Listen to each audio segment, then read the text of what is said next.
नमस्कार। आकाशवाणी कटक आंचलिक संवाद पढ़ुचंती सत्यव्रत बेहुरा। मुख्य संवाद। उदयगिरी गुंफा परिदर्शन करी एएसआई अधिकारी आलोचना कले राष्ट्रपति द्रौपदी मुर्मू।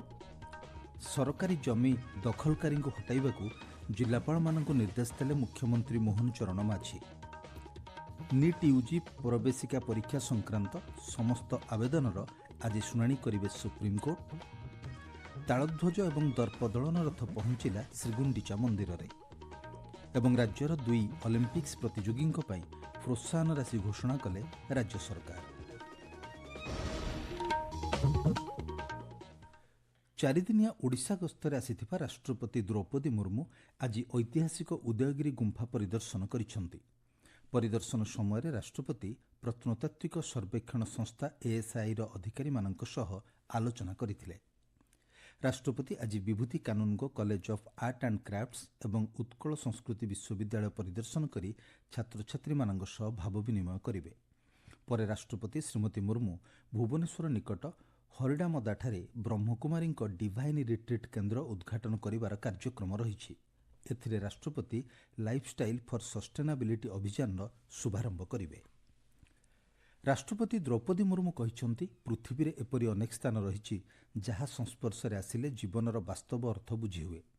गतकाली पुरी रे श्रीजीव को दर्शन करिबा परे आज सकाळे राष्ट्रपति श्रीमती मुर्मू पुरी समुद्र बेलारे किछि समय अतिबाहित करथिले। निज अनुभूति को प्रकाश करी राष्ट्रपति कहिसंति बण पहाड़ नद नदी और सागर बेलार समाहार गठित प्रकृतिर आमे अंशविशेष। दैनंदिन जीवनर धाँ दौड़ भितर मनीष प्रकृति ठारू दूरे जाई निजर सामूहिक सुख पाई प्रकृति को शोषण करि चलिछि बोली राष्ट्रपति कहिसंति। से कहिसंति चलित ग्रीष्म ऋतुरे भारतर अनेक स्थान रे भयंकर ग्रीष्म प्रवाह अनुभूत होइथिला।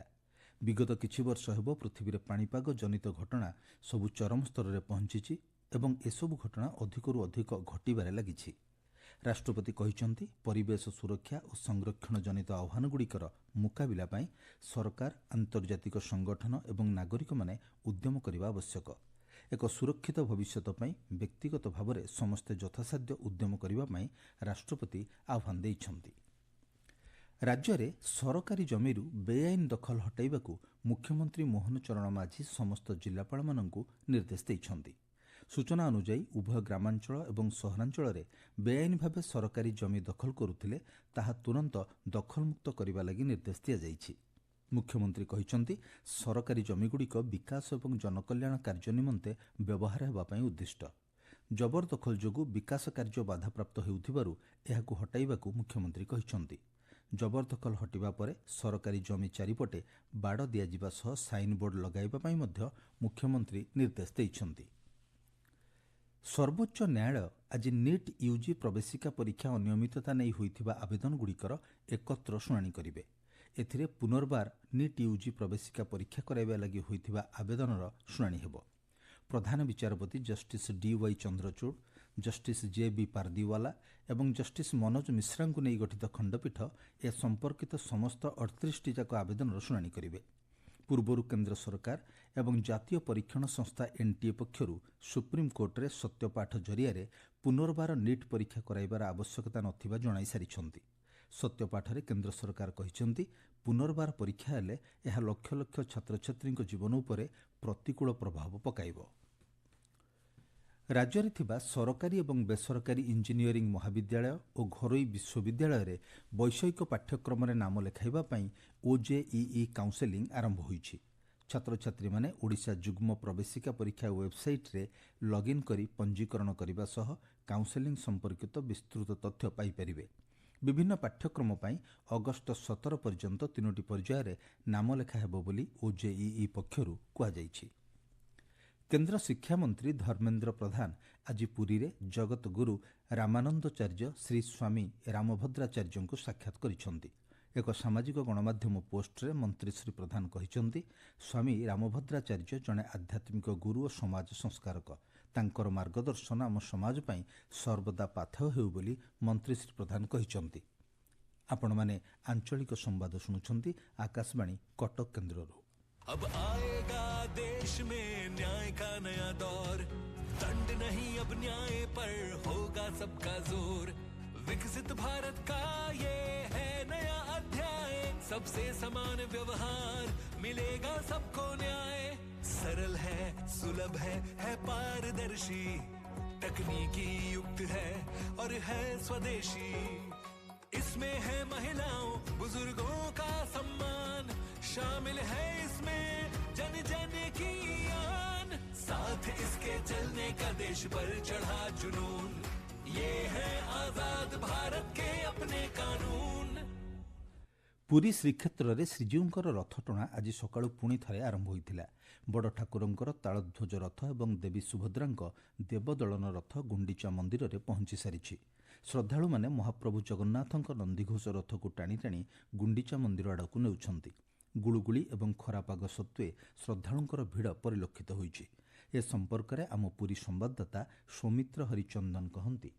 ଗତକାଲି ଅଟକି ରହିଥିବା ତିନି ରଥକୁ ଆଜି ସକାଳୁ ମଧ୍ୟ ଭକ୍ତ ଶ୍ରଦ୍ଧାଳୁମାନେ ବଡ଼ଦାଣ୍ଡରେ ଭିଡ଼ି ଭିଡ଼ି ଆଣୁଥିବା ପରିଲକ୍ଷିତ ହୋଇଛି।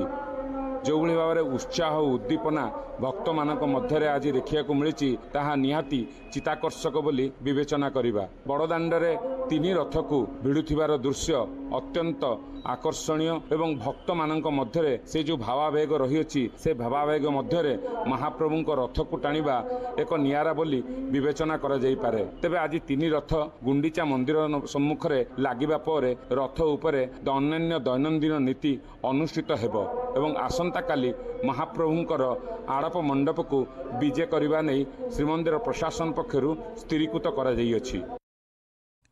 ପଶ୍ଚିମ ଓଡ଼ିଶାର ଶ୍ରୀକ୍ଷେତ୍ର ଭାବେ ପରିଚିତ ବରଗଡ଼ ଜିଲ୍ଲା ଭଟଲିସ୍ଥିତ ମହାପ୍ରଭୁ ଦଧିବାମନଙ୍କୁ ମାଉସୀମା ମନ୍ଦିରକୁ ବିଜେ କରାଯାଇଛି। ପ୍ରଭୁ ଦଧିବାମନ 7 ଦିନ ପର୍ଯ୍ୟନ୍ତ ମାଉସୀମା ମନ୍ଦିରରେ ଅବସ୍ଥାନ କରିବେ। ଗତକାଲି ରାତି 9ଟାରେ ଦଧିବାମନଙ୍କ ରଥ ମାଉସୀମା ମନ୍ଦିର ସମ୍ମୁଖରେ ପହଞ୍ଚିଥିଲା। ଢେଙ୍କାନାଳ ଜିଲ୍ଲାରେ ଅନୁଷ୍ଠିତ ରଥଯାତ୍ରାରେ ଆଜି 2 ରଥକୁ ମାଉସୀମା ମନ୍ଦିର ନିକଟରେ ପହଞ୍ଚାଯାଇଛି। ଗତକାଲି ସନ୍ଧ୍ୟା ଯୋଗୁଁ ନିର୍ଦ୍ଧାରିତ ସମୟରେ 2 ରଥ ମାଉସୀମା ମନ୍ଦିର ନିକଟରେ ପହଞ୍ଚି ପାରିନଥିଲା। ଆଜି ଜିଲ୍ଲା ପ୍ରଶାସନ, ପୋଲିସ ଏବଂ ଶ୍ରଦ୍ଧାଳୁମାନଙ୍କ ଦ୍ୱାରା ପୁନର୍ବାର 2 ରଥକୁ ଟଣାଯାଇ ମାଉସୀମା ମନ୍ଦିର ନିକଟକୁ ନିଆଯାଇଛି। ସନ୍ଧ୍ୟାରେ ଠାକୁରଙ୍କୁ ପହଣ୍ଡି କରି ନିଆଯିବ ବୋଲି ଦେବୋତ୍ତର ବିଭାଗ ପକ୍ଷରୁ ସୂଚନା ମିଳିଛି। ନୂଆପଡ଼ା ଜିଲ୍ଲାରେ 1452 ଜଣଙ୍କର ରକ୍ତ ଶିକୁଳି ରୋଗ ଚିହ୍ନଟ ହୋଇଥିବା ଜଣାପଡ଼ିଛି। ଗତ ଜୁନ୍ 19ରୁ ଚଳିତ ମାସ 3 ତାରିଖ ପର୍ଯ୍ୟନ୍ତ ଜିଲ୍ଲାର 5ଟି ବ୍ଲକ ଓ 3ଟି ବିଜ୍ଞାପିତ ଅଞ୍ଚଳ ପରିଷଦ ସହ 131ଟି ଗ୍ରାମ ପଞ୍ଚାୟତର 654ଟି ଗ୍ରାମରେ ରକ୍ତ ଶିକୁଳି ରୋଗ ନେଇ ସଚେତନତା ସୃଷ୍ଟି କରାଯାଇଥିଲା। ଏପର୍ଯ୍ୟନ୍ତ 43,000 ଲୋକଙ୍କର ରକ୍ତ ନମୁନା ପରୀକ୍ଷା କରାଯାଇଥିବା ଜିଲ୍ଲା ଅତିରିକ୍ତ ମୁଖ୍ୟ ସ୍ୱାସ୍ଥ୍ୟ ଅଧିକାରୀ ଗୁରୁପ୍ରସାଦ ଜେନା କହିଛନ୍ତି। ଆକାଂକ୍ଷୀ ଜିଲ୍ଲା ଭାବରେ କଳାହାଣ୍ଡି ଜିଲ୍ଲାରେ ସମ୍ପୂର୍ଣ୍ଣତା ଅଭିଯାନ ଆରମ୍ଭ ହୋଇଛି। ଏହି ଅବସରରେ ଆଜି ଏକ ଗଣଦୌଡ଼ ଆୟୋଜିତ ହୋଇଥିଲା। କଳାହାଣ୍ଡି ସାଂସଦ ମାଳବିକା କେଶରୀ ଦେଓ ଏହି ଗଣଦୌଡ଼କୁ ଉଦ୍ଘାଟନ କରିଥିଲେ। ଆୟୋଜିତ ଉତ୍ସବରେ ସାଂସଦ ମାଳବିକା କେଶରୀ ମୁଖ୍ୟ ଅତିଥି ଭାବେ ଯୋଗଦେଇ କଳାହାଣ୍ଡି ଜିଲ୍ଲାକୁ ଆକାଂକ୍ଷୀ ଜିଲ୍ଲା ରୂପେ ଗଢ଼ି ତୋଳିବା ପାଇଁ ସମସ୍ତଙ୍କ ପରିଶ୍ରମ ଆବଶ୍ୟକ ବୋଲି କହିଥିଲେ। ଆଗାମୀ ଅଲିମ୍ପିକ୍ସରେ ଜାଭଲିନ୍ ଥ୍ରୋରେ ଭାରତର ପ୍ରତିନିଧିତ୍ୱ କରିବାକୁ ଯୋଗ୍ୟତା ଅର୍ଜନ କରିଥିବା ଓଡ଼ିଶାର କିଶୋର ଜେନା ଏବଂ ଅମିତ ରୋହିଦାସଙ୍କୁ ରାଜ୍ୟ ସରକାର ପ୍ରୋତ୍ସାହନ ରାଶି ଯୋଗାଇ ଦେଇଛନ୍ତି।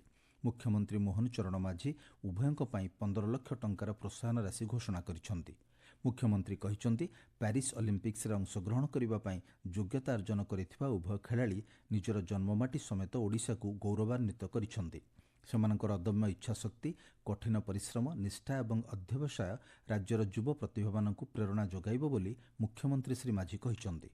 ଅନ୍ୟପକ୍ଷରେ ରାଜ୍ୟର କ୍ରୀଡ଼ାବିତ୍ମାନଙ୍କ ସର୍ବାଙ୍ଗୀନ ବିକାଶ ଏବଂ ସେମାନଙ୍କ ସ୍ୱପ୍ନକୁ ସାକାର କରିବା ଲାଗି ରାଜ୍ୟ ସରକାର ଆବଶ୍ୟକ ଭିତ୍ତିଭୂମି, ଆର୍ଥିକ ସହାୟତା ଏବଂ ସମସ୍ତ ସୁବିଧା ସୁଯୋଗ ଯୋଗାଇ ଦେବେ ବୋଲି ମୁଖ୍ୟମନ୍ତ୍ରୀ କହିଛନ୍ତି। ମୁଖ୍ୟ ସମ୍ବାଦ ପୁଣି ଥରେ।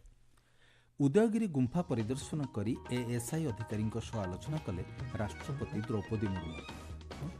ସରକାରୀ ଜମି ଦଖଲକାରୀଙ୍କୁ ହଟାଇବାକୁ ଜିଲ୍ଲାପାଳମାନଙ୍କୁ ନିର୍ଦ୍ଦେଶ ଦେଲେ ମୁଖ୍ୟମନ୍ତ୍ରୀ ମୋହନ ଚରଣ ମାଝୀ। ନିଟ୍ ୟୁଜି ପ୍ରବେଶିକା ପରୀକ୍ଷା ସଂକ୍ରାନ୍ତ ସମସ୍ତ ଆବେଦନର ଆଜି ଶୁଣାଣି କରିବେ ସୁପ୍ରିମକୋର୍ଟ। ତାଳଧ୍ୱଜ ଏବଂ ଦର୍ପଦଳନ ରଥ ପହଞ୍ଚିଲା ଶ୍ରୀଗୁଣ୍ଡିଚା ମନ୍ଦିରରେ ଏବଂ ରାଜ୍ୟର 2 ଅଲିମ୍ପିକ୍ସ ପ୍ରତିଯୋଗୀଙ୍କ ପାଇଁ ପ୍ରୋତ୍ସାହନ ରାଶି ଘୋଷଣା କଲେ ରାଜ୍ୟ ସରକାର।